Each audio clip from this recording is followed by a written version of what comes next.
जय श्री राम। जब भी हमारे जीवन में कोई समस्या या परेशानियां आती हैं तो हमें लगता है कि जीवन में शनि की दशा होगी, राहु केतु इफेक्ट कर रहे होंगे, उनके कारण हमारे जीवन में समस्याएं आ रही हैं।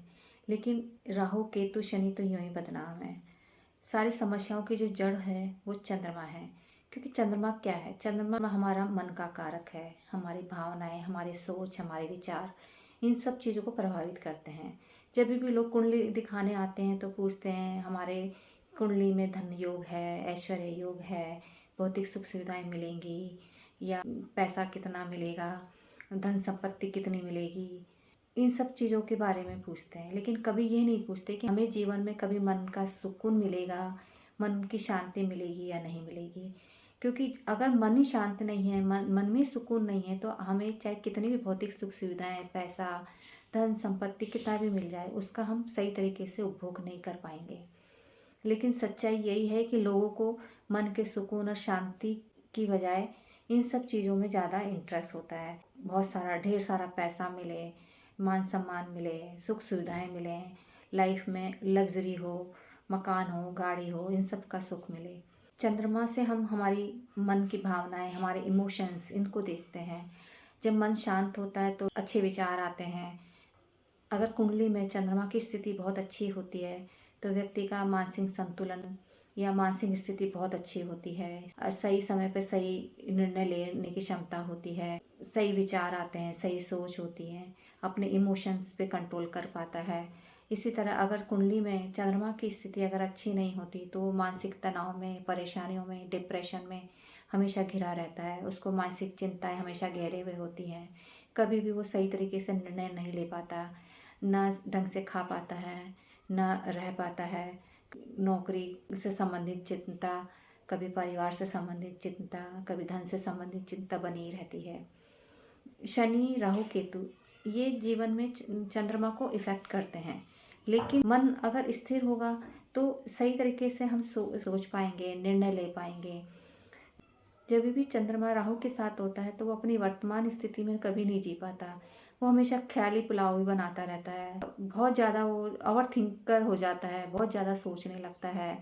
आगे की ज़िंदगी, भविष्य से रिलेटेड चीज़ों के बारे में ज़्यादा उसका इंटरेस्ट होता है। इसी तरह अगर केतु चंद्रमा के साथ होता है तो उसका कहीं पर भी मन नहीं लगता। उसको अकेला रहना पसंद होता है, ना लोगों से ज़्यादा सोशल होता है, लोगों से मिलना जुलना, बात करना उसको पसंद नहीं होता, अपने में ही मस्त रहता है। इसी तरह चंद्रमा के साथ में अगर शनि होता है तो मानसिक परेशानियाँ थोड़ी ज़्यादा रहती हैं। अपने काम को लेके थोड़ी परेशानियाँ ज़्यादा रहती है, काम में बहुत ज़्यादा बदलाव होते हैं।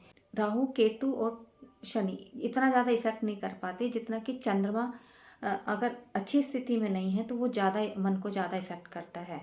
तो इसलिए चंद्रमा को उपाय द्वारा बैलेंस करके रखना चाहिए। अगर चंद्रमा की स्थिति कुंडली में अच्छी नहीं है तो उपाय द्वारा उसको ठीक किया जा सकता है। चंद्रमा से संबंधित, मन से संबंधित विचार, हमारे इमोशन से संबंधित जितनी भी परेशानी है उसको थोड़ा सा कंट्रोल किया जा सकता है। चंद्रमा के उपाय के लिए हमें चंद्रमा की मंत्रों का जाप करना चाहिए जिससे मन स्थिर हो, सही निर्णय ले पाएँ, सही सोच पाएँ। चांदी के गिलास से पानी पीना चाहिए जिससे कि मन थोड़ा शांत रहे। और पूर्णिमा के दिन जल में थोड़ा सा दूध मिला के अर्घ्य देना चाहिए। और पूर्णिमा के दिन खीर का सेवन करना चाहिए। चंद्रमा का सबसे प्रभावशाली उपाय है कि हम किसी की पीड़ा या किसी की भावनाओं को, किसी की परेशानियों को अगर हम हील करने में सक्षम रहते हैं तो ये सबसे प्रभावशाली उपाय है। इससे हमारा मन भी शांत होगा, दूसरे को भी हील कर पाएंगे। हमें भी ऐसा करके बहुत अच्छा सुकून फील होगा। दूसरों की समस्याओं को, उनकी परेशानियों को भी हम सुनकर या उनकी मदद करके हम हील कर पाएंगे। आपने सुना होगा, मन के हारे हार, मन के जीते जीत।